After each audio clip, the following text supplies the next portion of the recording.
On this episode of the podcast, I talk with Colleen Elizabeth Miller, actress, producer, and writer. Enjoy. All right. Well, it looks like we are recording now. So, how are you doing? Hello, Brandon. I'm fabulous. Thank you for asking. I, I appreciate you doing the podcast with me. Yeah, absolutely. Thank you for asking me. Well, it was you that really got me started with all the movie stuff. Because when you contacted me for One Armed Rabbit for the review, I was just now kind of getting into like doing the reviews and all that stuff. So I thought that was really cool that you should be on the podcast. Being that this is a new venture for me and stuff. Oh, yeah, absolutely. I really appreciate that. Yeah, and I was like thinking about that too, how I think I just randomly came across your Instagram page or your Facebook page or something and then reached out to you just because we're both in the horror circle feeds. Mm-hmm. Yeah. That was great. That was like a good omen because pretty much after that, I started building up more. Like I was like, oh, I'm gonna get a real website this time. All this stuff. Like now I'm doing a podcast, so I'm just constantly kind of building, and like you kind of helped started all that, so it's really awesome. Oh, that's really cool. Yeah, that's good to know. And you are my go-to guy too for reviews. I know you'll always be there for me. Oh, I always got you on reviews. Everything I reviewed from you is always awesome. Like so, yeah, you're definitely always on my review list. That's for sure. Thank you so much. Hmm. How did you get into like film and acting in general? Well, in general, to be honest, ever since I could think or remember, I wanted to be an actor. Um, and I've always been kind of into the more eccentric style of things. I Mm-hmm. remember when I was little, like on Halloween and stuff, I would always want to dress up. Like I know the first costume I can remember is I did Charlie Chaplin, and I impersonated him. And my dad was like, "I knew when I watched that you were going to be an actor," but I never like was into like doing the princess things or anything like that.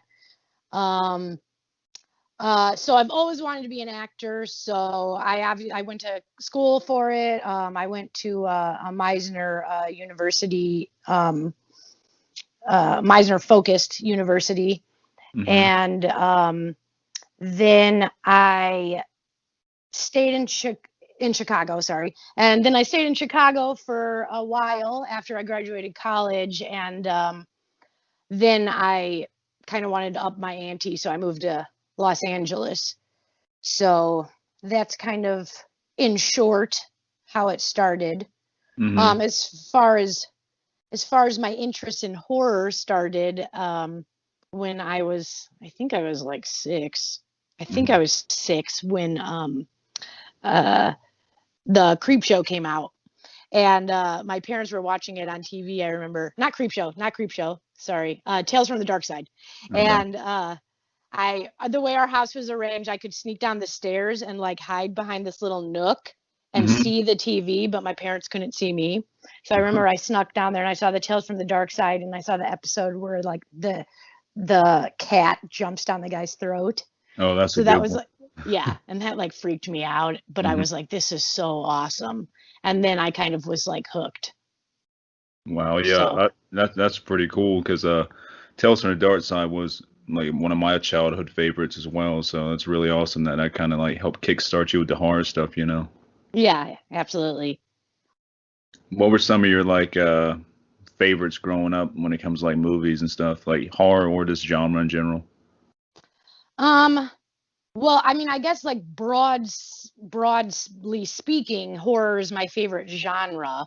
Hmm. If I go into my favorite genre of horror, Hmm. um, as far as like the things that will still like scare me are supernatural stuff, I guess, or uh, stuff about aliens, like Hmm. like legit. Like I remember watching Fire in the Sky. Like that movie, I still think is like one of the scariest movies I've ever seen. It's a good And read. yeah, yeah, absolutely.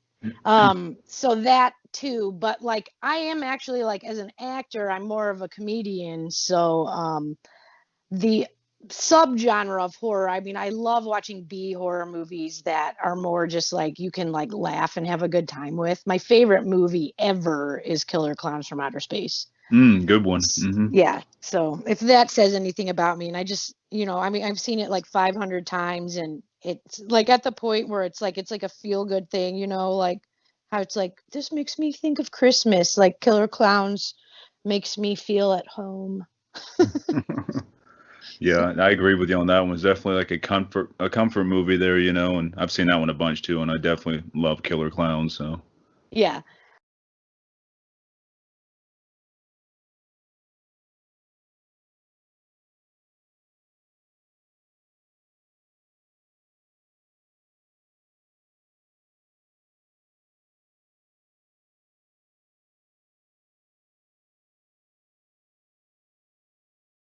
I'm trying to think what we were talking about there before we got cut out. I think we are talking about Killer Clowns and some of your favorite like genre movies and stuff.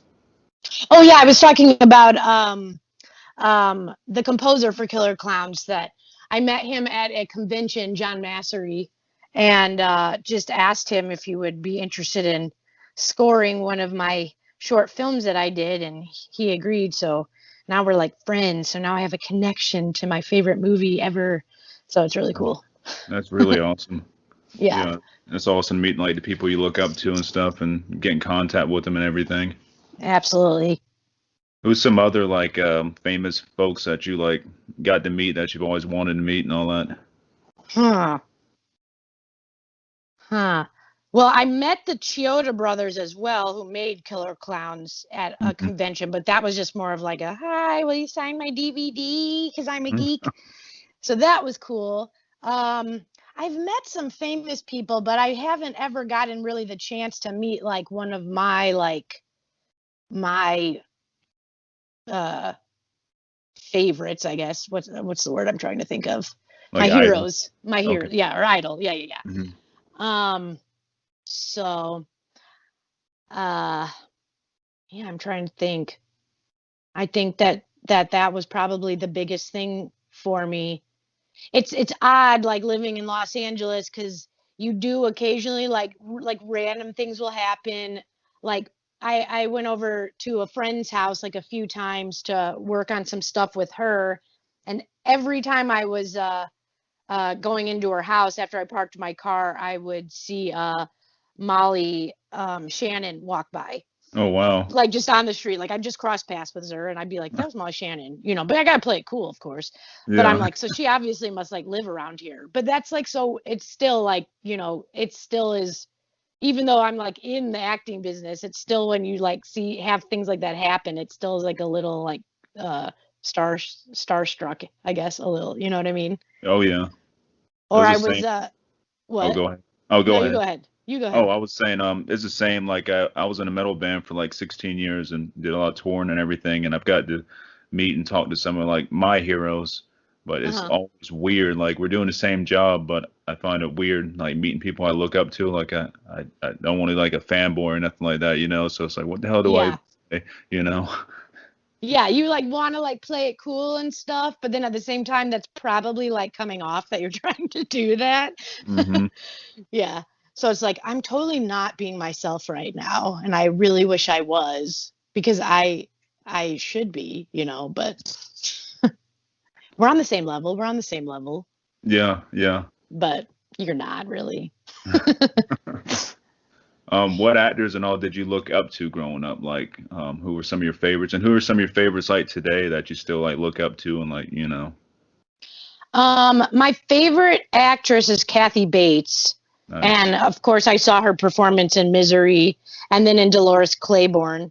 And I Hmm. just think that she's amazing. And on top of that, just the fact too that she gets to be a character actress, and she's not just in movies because of her looking perfect, you know what I mean? Like Hmm. they actually like found somebody raw and real. And uh, my favorite actor is Gary Oldman, again, because he's Nice. such an amazing character actor. He's never the same. He's never the same person in anything he does. Right. And he's also very lucky that he gets to work with these awesome makeup artists that get to make him look different every time too. Like I'm super jealous of that. I feel like yet to be in a movie where I get to have like a complete transformation like that, you Hmm. know. Other than Yeah, having like tons of blood splashed all over me, but you know that doesn't count.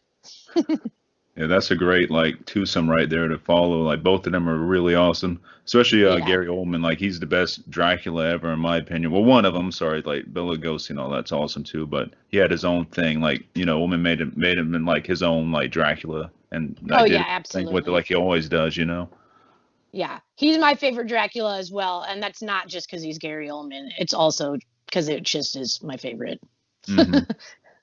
Yeah. Yeah, that film would probably rank up in like my top 30 of all time. Like maybe lower than that, but Bram Stoker's Dracula is like one of the best. Yeah, absolutely for sure.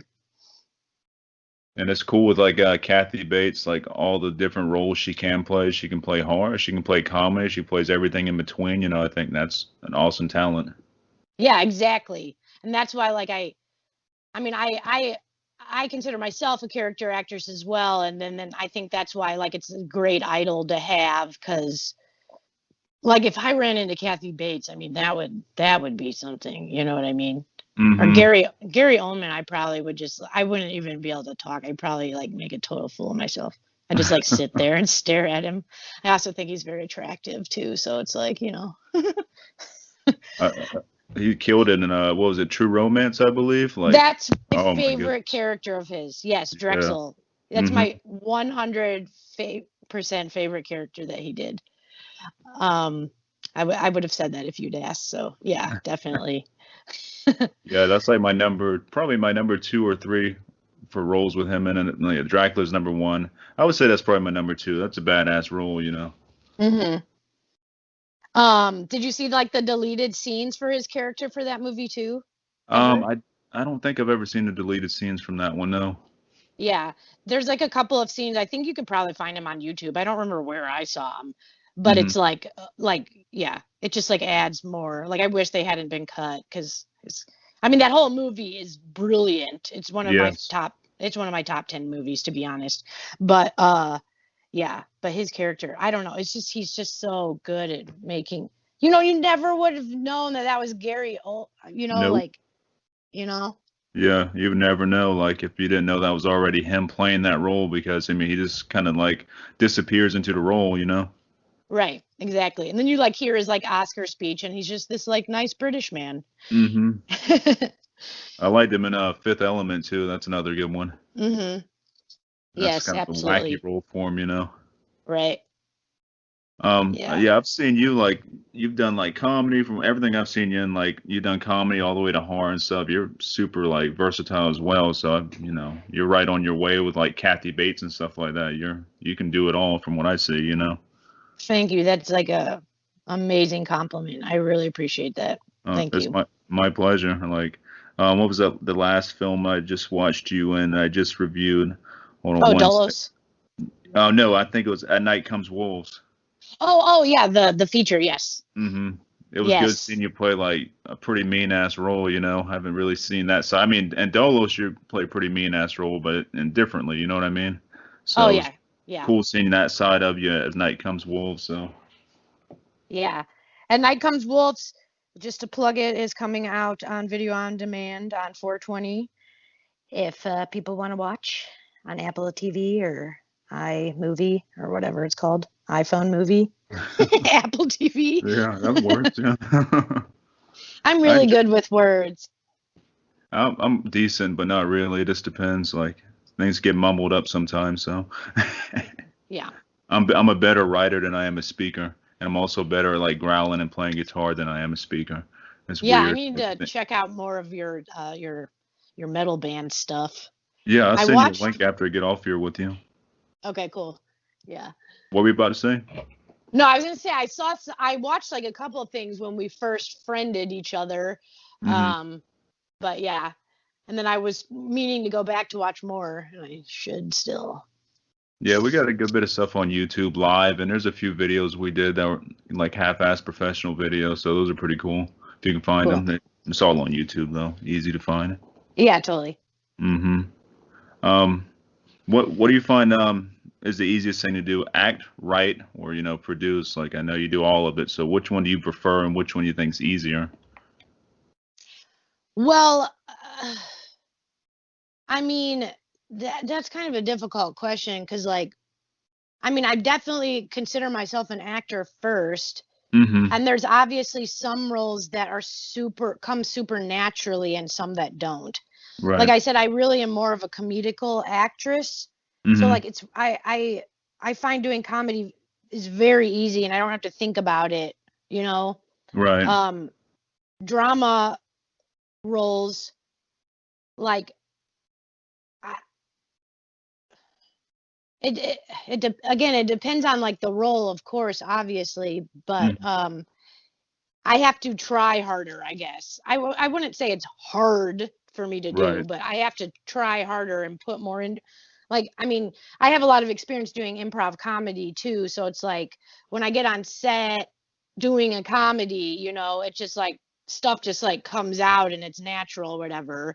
Mm-hmm. Drama, when I have a drama role, I feel like I have to prepare a lot more for it, if that makes sense. Right. Um, so my short films and stuff that I have made initially have all been made as a standing board for my acting.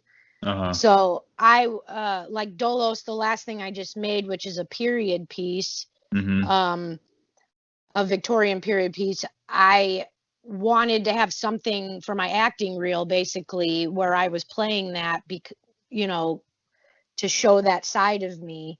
Right. Um, and then the writing, I think writing for yourself is easier, to be honest. I Yeah. mean, I wrote the whole script for Dolos in probably an hour. Wow. And And Dolos I is mean, killer, by the way. So you already know that. I already told you and reviewed it. But yeah, Dolos is yeah, really killing.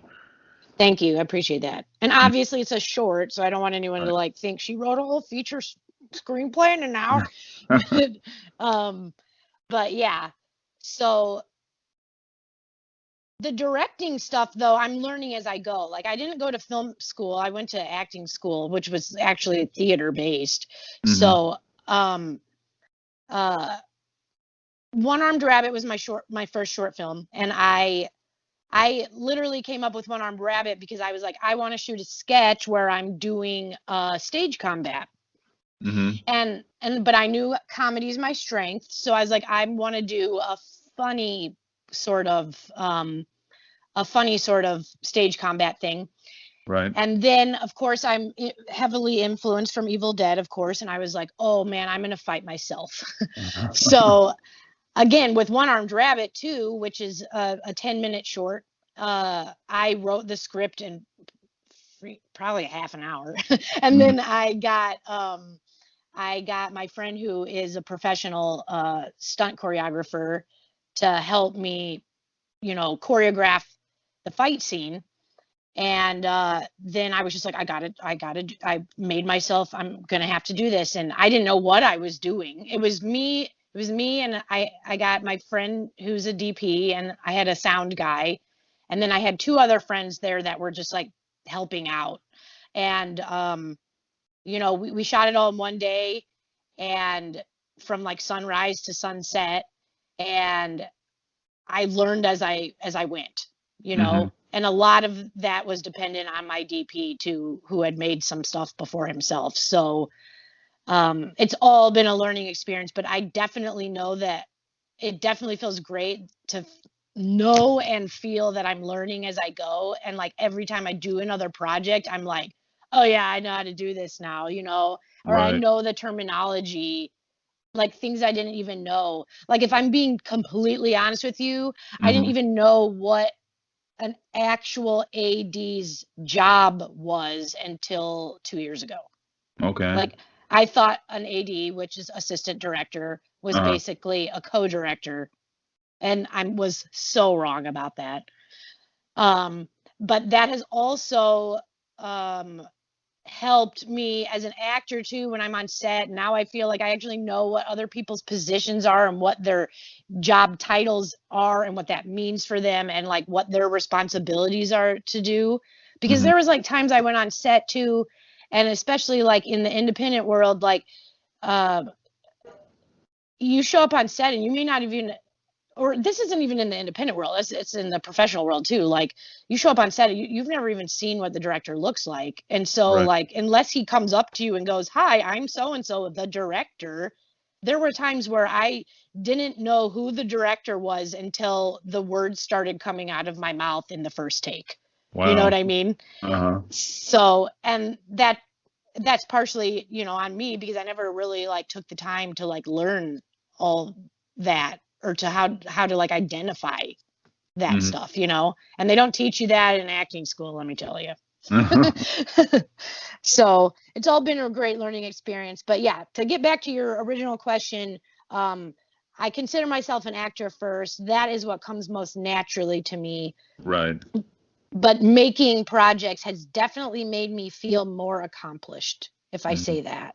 I'm also starting to see how much an actor is still just a pawn in the game, Right. even though like we think we're the most important thing, we're not. It's kind of like a chess piece, I guess. Yeah, exactly. Hmm. Exactly. So, That's killer. Like I said, everything that you're producing and stuff is really awesome. And plus, you're acting. I mean, that's pretty cool. That's not like a normal thing either. I don't think most people are good at one thing or another, or maybe a few things, but you kind of got it all down pretty pat right now. So that's awesome. thanks, Brandon. You're flattering me too much. Just telling the truth. Um, well, what are you watching now? Like, let's say in the past like couple years, like what movies are really like sticking out to you that you like? Man, in COVID, though, I got to be honest with you, I have been on a major alien documentary kick. Oh, I do Like, those too. yeah, I'm just like can't stop. And I'm like literally trying to find everything I can. And I'm just like, it's the only thing that makes me feel sane right now, which is completely insane to Hmm. say. But I'm just like watching everything. The, the, the kid with his camcorder, even, who just uploaded it onto Amazon himself. I'm Uh-huh. watching those. I don't know. So that's what's been going on in the very recent future, or recent past. Hmm. Um, let's see though. What was the last movie I saw that really? Because I started putting on my Facebook. I put movies on my Facebook because I have a trouble like remembering titles of things. So like Hmm. when I watch a movie, I post it on there. Um, so that I can remember what I watched recently. And then, I started putting little like stars, because sometimes people would be like, "Was this good? Did you enjoy it? Like, why are Right. you posting this?" And Hmm. so I started putting the little stars. Um, so actually, I'm like scrolling through my Facebook to see what I watched recently, because I know I gave, so my stars too. I was just going to give, a 1 through 10, but then I Uh, started giving like 7.25 or whatever. I've realized that anything I give like a 7 or higher is like a good watchable movie. yeah, same with me. Same with me. Yeah. But if I give it an 8, it's good. Like, it's Hmm. legit good. And I've Yeah. only given like 3 things a 9. Hmm. So if I give something an 8, it's like legit, like, you should watch it. And I can't Right. find it. So whatever. Yesterday I just watched the new episode of Creep Show. Did you watch Oh that? yeah. Yeah, me yeah, I watched that. What was it? I think it was yesterday too when I watched it. Yeah, it was fucking awesome. Yeah. I Oh, loved the oh, Monster Boy episode. yeah, that was sweet. Yeah. Um I just found it. So I just watched this TV show too, which has to do with aliens, Resident Alien. Have you Oh watched yeah. that yet? I'm on like episode 3 of that one, and it's yeah, I like it. I love it. I really love it. And because it's like a perfect balance of like comedy, and there is like still like, say, I have cried a couple times.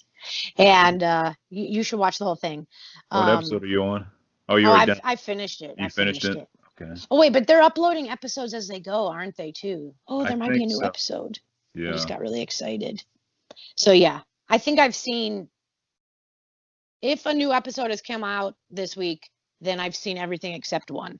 Okay. But yeah, that's the last thing that I watched that I like legit was like, yay about.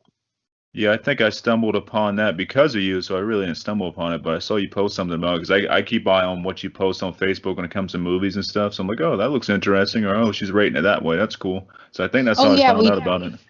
we commented on it actually. Yeah, you're right. Okay. Yeah, you're Yeah. like I started watching the first episode yesterday. Yeah, Yeah. there you go. I keep track You're of right. my movies on the IMDb app or whatever, Internet Movie Database app, because I watch so many damn movies, I forget titles and stuff, and I like to go back and look at Right. info, who did what, and all that shit, and, nerd out on all that. So Oh, I didn't know you could do that on IMDb. Like you yeah, just like rate it or something and then it uh-huh. makes a list or You something. rate it, you can, and it adds it to your list of what you watch. It even breaks it down, like what you give 7 stars, what did you give 10 stars, and all that stuff.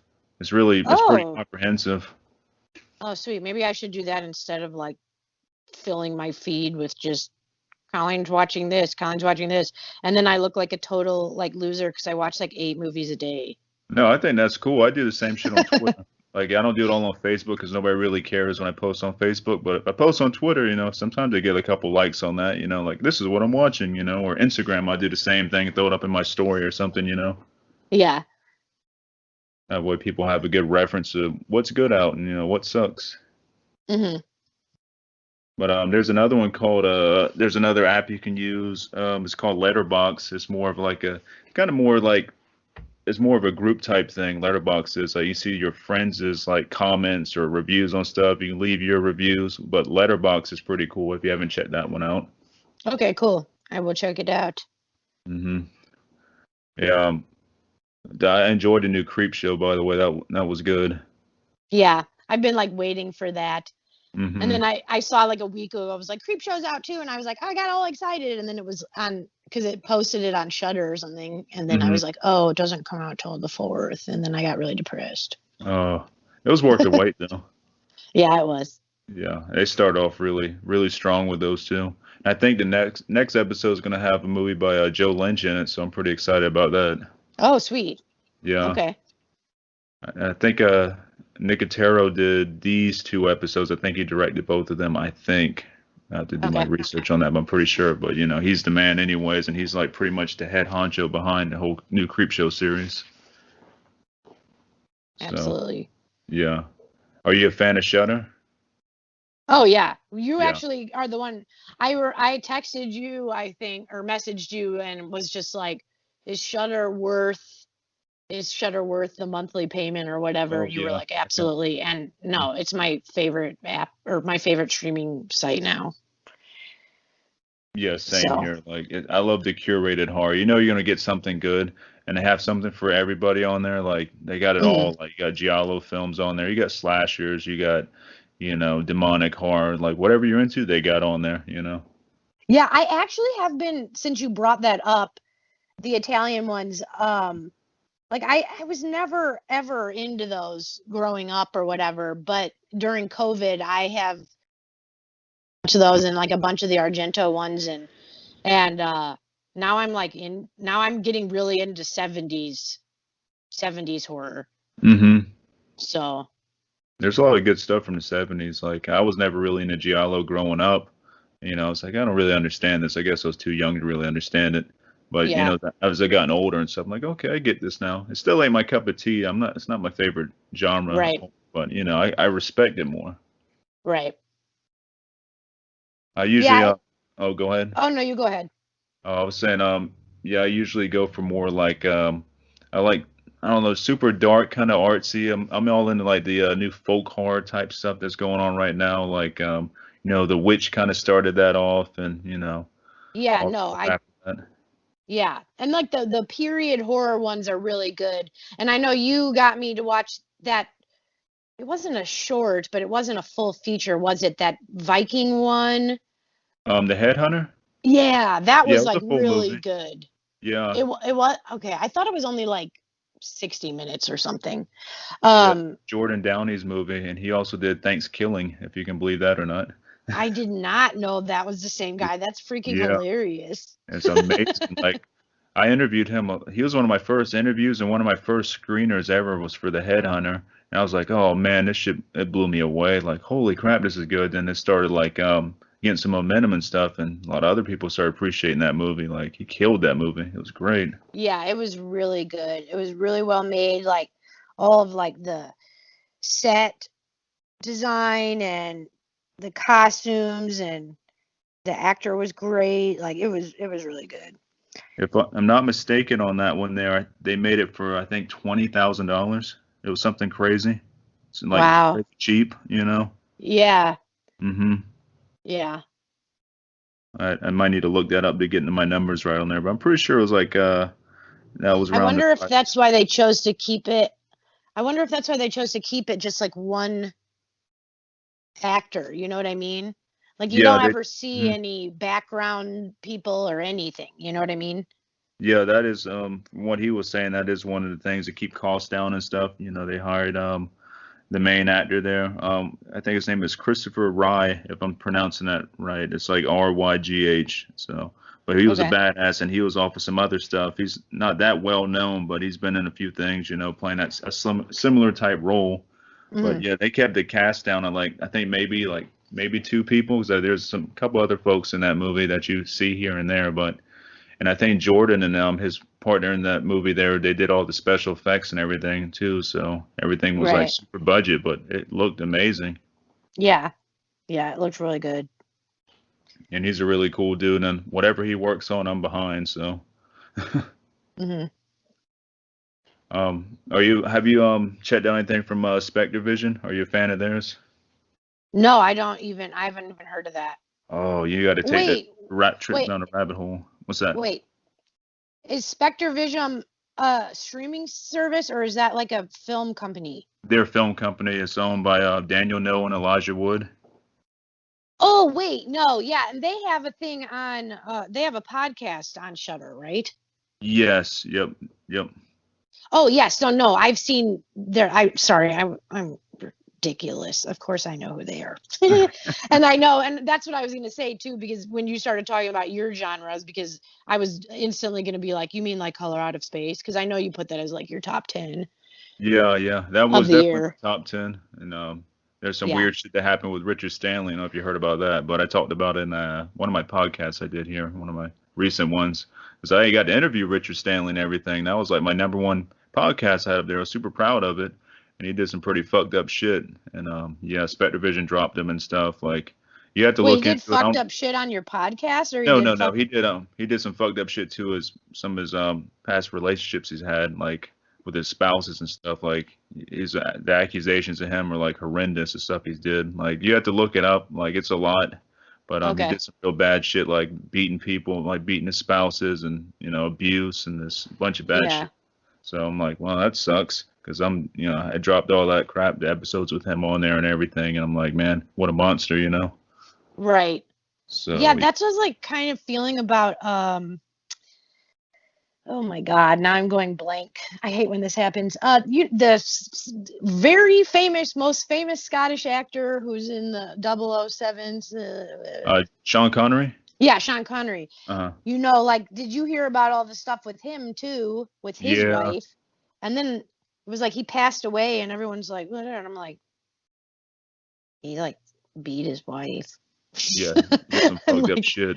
yeah, I'm like, I mean, like, I don't want to, I'm not happy anybody dies, but I'm like, I'm not going to be like, Right. I miss you, Sean Connery, or whatever. I don't know. There's so much PC stuff, though, that you have to, like, play with nowadays. Right. I feel like I can't even, like, give an opinion anymore. I'm scared of what backlash it'll get. Right. So, But yeah, Color Out of Space was, still a good movie. I can separate a little bit from, because there's other people that worked on that film besides him. So, right. I can give that part credit. Just, his dumbass can do whatever, But Spectre Vision, like they do, yeah, have you ever seen A Greasy Strangler? Uh, Oh man, I highly recommend that one. I think that was the first Spectre Vision film to ever watch. It's a horror comedy, and it's fucking crazy as hell. So you got to put that on your list of must watch. Is Wait, Greasy what's it called Strangler. again? The Greasy Greasy. Strangler. Oh, Wait, I might have seen that actually. Like I told you, I have a really hard time remembering titles. Hmm. Um, I'm actually like looking at their list of films right now too. online, and I really like Cooties, and I knew Elijah Wood was in that, but I didn't know that it was part of that company. Hmm. Daniel Isn't Real is good too, and Oh then yeah, Mandy, obviously. yeah. Mandy's Mandy's my like the favorite film. best. Mandy is the Yeah. best. You're correct. Did you liked Mandy better than Color Out of Space, right? Oh yeah, Mandy's my favorite film. Like Ever. Mandy's Yeah, I've heard that. untouchable, and that's it. It was like The Exorcist was my favorite film of all time, and American Werewolf in London, which they're still in like my top five. But like Mandy just destroyed everything for me. Like nothing Yeah. beats Mandy. That's bad. Like nothing compares to unless something else comes up by it that competes with it. Right now, there's nothing there. Mandy's like number one.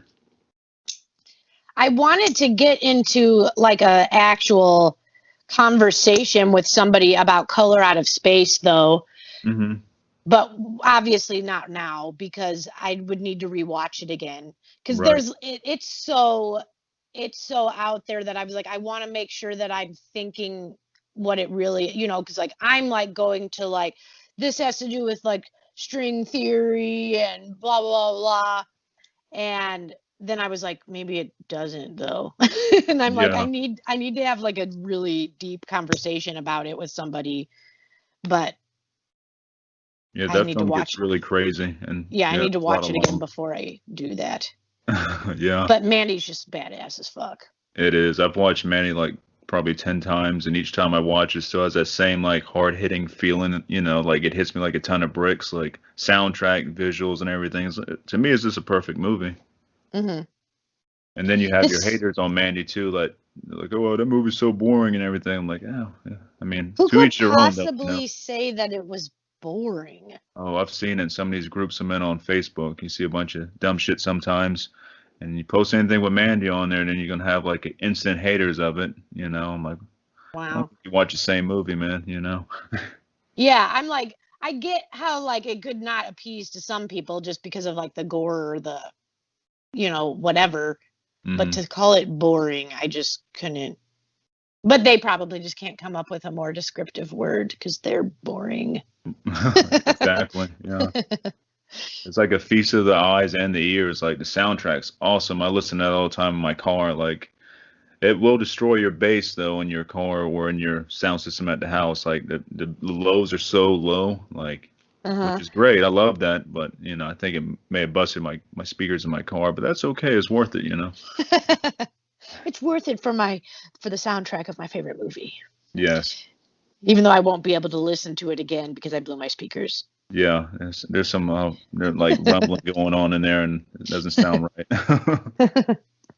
I just made a synth track to go with the new podcast and everything because I've been like every intro I usually like I was doing some like guitar riffs or whatever, real lo-fi shit. I would just record on my iPhone, but I bought a little a Kai keyboard and stuff, and like this podcast here, I have the synth intro to it and everything, and I added some super low lows on it too, so I may blow somebody's speakers out myself. So that's kind of cool, I guess. That's sweet, dude. Yeah, I've been getting a lot of like synth music. I mean, that's one of my things. Synth and horror goes together really well. Like if it's got a good synth soundtrack to it, I'm down with that. Oh no, it 100% does. And then I don't know if you've ever even watched some of like things and how they make like some of the like really like well-known horror soundtrack or composers or whatever, Hmm. like just using weird instruments or like things that aren't even instruments. Oh man, I did watch a really weird alien doc, and the guy, he made a couple of films, Hmm. um and I think it's called The Guy Who Stared at Aliens, or The Guy Who Stared at UFOs or something like that. Uh-huh. And he actually made a couple films like 20 years ago or whatever, and was kind of like starting to get some traction underneath him. And then his girlfriend passed away, and I guess his brother stole his whole life savings or something. But now the guy's just kind of like, a weird. Well, I'm not trying to say judgmental words, but Right. he's a weirdo, and he goes like out looking at UFOs every night, and but he also still makes music for indie horror films. And Hmm. like they would show some of that in the documentary. Like he would just like go back behind his apartment. He had like a string he found that he like attached to the railing on the pool, and then the other end's attached to like a rock, and then he like strings like a stick over the string. Like it's, but yeah, but it does sound like really cool, and he's really good at it. Hmm. So, yeah, sorry, I go off on tangents, and then I'm like, why That's am I cool. even talking about this? I do the same Yeah, thing sometimes. You get on the yeah, subject, just keep going, you know. yeah. But yeah, so weird stuff makes for weird movies. Hmm. Weird stuff makes for weird music for weird movies. Yes, yes. John Carpenter would be the king of that when it comes to like the king of the weird synthesizers and stuff. You know, he's Yeah. a pioneer of that shit, and he's still really awesome with it. Like I listen to his like you know his actual band and stuff, like the albums he puts out, and they're fucking amazing. Yeah. Yeah, that's like I mean like the total like 80s, like you can't like you instantly know an 80s horror movie by its synthesizing music. Hmm. You definitely Yeah. do. And that's why 80s horror is so cool to me because of the soundtrack. Just the way 80s horror looked, you know, there's something about it. It was Hmm. real grimy and shit. You know, you don't really get that anymore. Like you do now, you know, when you do like a retro throwback type film, but you just can't really fuck with the 80s horror as a whole. Like this is probably one of the best. Like 80s is probably one of the best, you know, generations of horror. You know. Yeah, absolutely. And because too like special effects, like they still used real special effects makeup, Hmm. you know. Like they're I talked to like a couple of producers too that have been doing a lot of they make a lot of animated movies, and some of them are um like they have a movie called Jurassic World, I think, which Hmm. is like a Jurassic Park kind of like lower level, for lack of a better word, ripoff, I guess. Uh-huh. Uh, but they were telling me that it's like you can't have anything like picked up and funded or produced by like a major studio unless it has major CGI in it and VFX, Hmm. because they're like the younger generation will see stuff and automatically think that has like SFX in it and think that it's bad quality or lower quality. So they're Hmm. like, we aren't, it won't sell to the younger generation because they just see that unless it has all this VFX and CGI, they're not going to buy it as being something worth watching, I guess, Right. which is sad. It is. It's a shame because I'm still like I was born in '85, so I kind of you know grew up at the ass end of the '80s, like actually being Hmm. recognize what was going on. But yeah, like practical effects is always the way to go with me, especially when it comes to like creature features and stuff like that, like werewolves or whatever. If you're doing a mummy or anything like that, like practical is the way to go. Yeah. Yeah. I It's just think it was much more fun too. yeah. Yeah. We got to be in a horror film. It was like a horror sci-fi comedy called Science Team. It was me, my wife, and some friends, and we did Okay. this years ago. And there's like a picture on Facebook if you can find it. It's me in like a pink outfit with missing an eye. So, like Okay. this, I'll look they for it. put this like microwavable like eye makeup thing on top of my other eye because my head was supposed to explode from some alien. Hmm. But yeah, it had like it was all practical effects. I think the whole film was and just to see the stuff how it went down and like I said it's fun and definitely gory playing with fake blood and everything and the mixture that they used had like chocolate syrup in it so it didn't taste bad so that was cool Yes. and Yeah. I was able to eat my eye wound too like I could take the eye wound off and actually eat it was fine it was edible. I hope you videotaped that. It's videotaped somewhere it could be on my Instagram or my Facebook it was years ago like that's by maybe 8 years 9 years ago now so Cool. well, it's called Science Team. I'm sure you can find it. I don't know if Trauma picked it up or not. They were supposed to pick that film up, but I don't think it ever really happened. But I'm sure it's out there on YouTube somewhere. Science All Team. right. I'll Yeah. check it out. I love Uh, trauma stuff. yeah, same here. I'm currently writing a script which is like going to be my first feature that I want to make in like trauma style. Oh, that's Um killer. it's called Fuckface. It's called Fuckface. Yes. It sounds Tromish already. Like, I know. That's why I was hmm like, if I just say the title, it's trauma. hmm Fuckface. what's it about? Well, it's about fuckface. And um basically the short of it is that fuckface as a young child gets traumatized by seeing his mother murdered right in front of him. Uh-huh. And which kind of gives way to a weird Napoleon complex, not Napoleon complex, Oedipus complex, hmm and makes him turn into a psychopath. Mm. And I'm writing it with somebody, so we're still like running into some hurdles about how, like, the way I want it to go versus the way he wants to go. Uh-huh. So we're working that out. He wants it to be a little bit more fucked up than I do. I want it to be more funny, but I think his version's gonna would turn it into a more like shock horror, Uh-huh. you know? So we're still working that out, but that's all I'll tell you for now. It's fuckface and he's fucking traumatized and turns into a fuckface. Sounds great. I'm down to watch that. So That sounds great, Colleen. I'm Oh down. yeah, Rick. I just want to make something funny, ridiculous, you know. Yeah, that sounds like it's gonna be pretty ridiculous. It'll definitely be ridiculous. I want to do things, where it's like the mom at the beginning. I'm kind of stuttering around here because I don't know if I should be like telling you this stuff before, Right. but just like like in trauma movies, like someone will get hit by a car that's going like clearly it's like an idle. It's going negative 1 mile an hour, yet for some reason when the car hits them, their body just explodes Yeah. everywhere. Like I want to do stuff like that in it that are just like so ridiculous and don't make sense, but we're obviously doing it on purpose. But like I want the audience to laugh the whole time. I don't want them to be, you know, like Right. this is gross. I want them to laugh at it. I want it to be fun, you know. That's definitely something we need to after all the plague years and stuff we're going through right now. It's good to have something you sit there and laugh at and like, oh, that's fucking crazy as hell, you know? Yeah, totally. Exactly. So, Uh, what other things are you working on that we can expect to come out like in the future?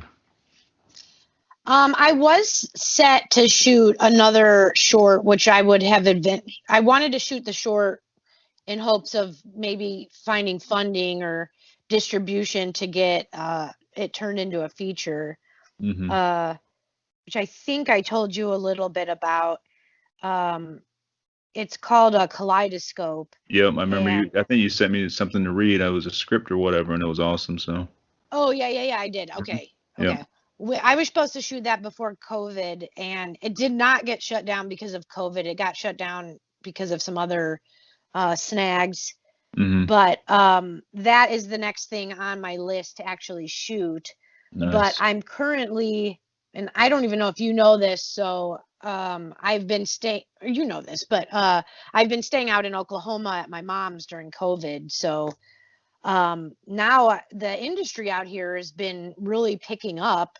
So even Uh-huh. though COVID was really devastating for most people, like as far as like the film industry goes, being out here in Oklahoma was really beneficial for me. And so now I'm debating whether or not I want to shoot it out here instead of going back to LA to shoot it. hmm Um, but then like I really want to use the DP that I was going to use. So like it would be cheaper to shoot it out here because uh, everything in general is cheaper out here. Plus, like I think the having a film made is still like a lot more exciting to people than in LA. So it's like I don't necessarily want to say this out loud and curse myself, but like Uh-huh. getting locations for free is like possibilities, and things like Right. that. Where in like LA, it's like you have to pay for a permit and you have to pay for the location and blah blah blah. So Yeah. it could end up being cheaper to do it out here, but then like it's like again, I want to use my DP from there, so I would have to like fly him out here and hmm pay to put him up and so it's like the money I would be saving, I wouldn't be. And so I'm kind of in limbo about what to do with that. Hmm. So, but that's my next thing on my agenda. Ooh, that's gonna be good too, because I love the script. Like, that's gonna be badass. Yeah. And I would say I think I told you what that's about, but I don't want to Oh say yeah, I that know it's publicly about. yet. Yeah, yeah. Yeah, yeah. You don't have to It's give away no basically spoilers on a that. psychiatrist and his patient, Hmm. and they're loosely based off of some well-known characters, Oh yeah, and that's all we'll say. yeah. That's gonna be awesome. I really look forward to that one. Thank you. Hmm. And hopefully you can get some cool spots in Oklahoma to shoot it at, or however you want to do it. However it works out best for you. Yeah, yeah. I've been slowly starting to switch gears in my head, kind of subconsciously, because it's like when I start to make these things, it's like I literally just like sit and brainstorm all day, every day, and half of the I mean, 90% of the way that I make a film is literally just like sitting there staring at a wall, like visualizing things. Hmm. And subconsciously, I've realized that I have switched gears and I'm visualizing stuff out here as opposed to there. Right. So I think that means that it's probably going to happen out here, I guess. That's cool. Yeah. All right. Well, I'm probably going to wrap this up here in just a little bit or whatever, because I don't like to keep the podcast going on too long, because I know myself, I get sleepy at the end of the podcast when I'm listening to them. So, Absolutely. Well, yeah. thank you so much for having me on. I really appreciate it, and it was lots of fun. Oh, it was awesome having you on. I appreciate you being on.